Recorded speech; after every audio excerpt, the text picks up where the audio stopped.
Reading নিউজলৈ স্বাগতম। আজিৰ গুৰুত্বপূৰ্ণ খবৰ। 31 মাৰ্চৰ ভিতৰত কৰিবই লাগিব পান আধাৰ লিংক, অন্যথা হ'ব এই অৱস্থা। কেন্দ্ৰীয় প্ৰত্যক্ষ কৰ পৰিষদৰ নিৰ্দেশনা অনুসৰি এই বছৰৰ 31 মাৰ্চৰ ভিতৰত পেন কাৰ্ড আৰু আধাৰ কাৰ্ড লিংক কৰিব লাগে। আৰু ইয়াতে বহুতৰ মনত এটা প্ৰশ্ন বিয়পি আছে, সকলোৰে বাবে পেন কাৰ্ড আৰু আধাৰ কাৰ্ড লিংক কৰাটো বাধ্যতামূলক নেকি? পেন কাৰ্ড হৈছে এজন ভাৰতীয় নাগৰিকৰ বিত্তীয় বিষয়ৰ প্ৰমাণ, আনহাতে আধাৰ কাৰ্ড বাকী সকলোবোৰৰ প্ৰমাণ দিয়ে। দুয়োৰে মাজত সংযোগ কৰা ৰখাটো বাধ্যতামূলক যেন লাগিব পাৰে। কিন্তু যদি আপুনি কেন্দ্ৰীয় প্ৰত্যক্ষ কৰ পৰিষদৰ নিৰ্দেশনা ভালদৰে লক্ষ্য কৰে, সন্দৰ্ভত সকলো বিভ্ৰান্তিৰ অৱসান ঘটিব। ইয়াত কোৱা হৈছে যে এই বছৰৰ 31 মাৰ্চৰ ভিতৰত যিকোনো ভাৰতীয় নাগৰিকে পেন কাৰ্ড আৰু আধাৰ কাৰ্ড লিংক কৰিব লাগিব।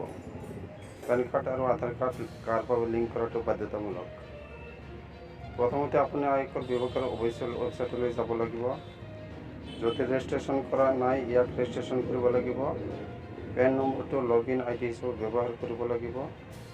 লগইন আইডি, পাছৱৰ্ড, জন্ম তাৰিখৰ সৈতে লগ ইন কৰক। এটা পপ আপ উইণ্ড' খুলিব য'ত পেন কাৰ্ড আৰু আধাৰ কাৰ্ড লিংক কৰা হ'ব।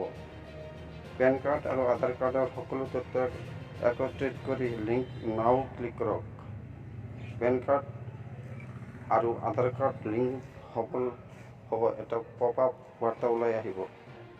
ত্ৰিপুৰা বিধায়ক পদৰ পৰা পদত্যাগ কেন্দ্ৰীয় মন্ত্ৰী প্ৰতিমা ভৌমিক। ত্ৰিপুৰা বিধানসভা নিৰ্বাচনত কেন্দ্ৰীয় মন্ত্ৰী প্ৰতিমা ভৌমিকে ধনপুৰ সমষ্টিৰ পৰা প্ৰতিদ্বন্দ্বিতা কৰিছিল আৰু জয়ী হৈছিল।